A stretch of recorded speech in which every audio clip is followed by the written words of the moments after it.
People ask us all the time whether YardRink walls are strong enough to take pucks and sticks and snow blowers and shovels. Well, I don't have a very good slap shot, but I do have a 10-pound sledgehammer. Same sledgehammer I use to put in the stakes along the straight walls. You don't have to try this at home. I'll do it for you.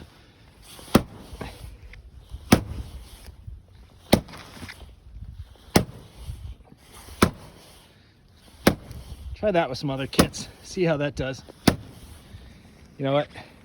This ice fills the walls and fills the tarp behind it. And it is literally strong as a rock. I'll swing it a little harder for you. It's going nowhere.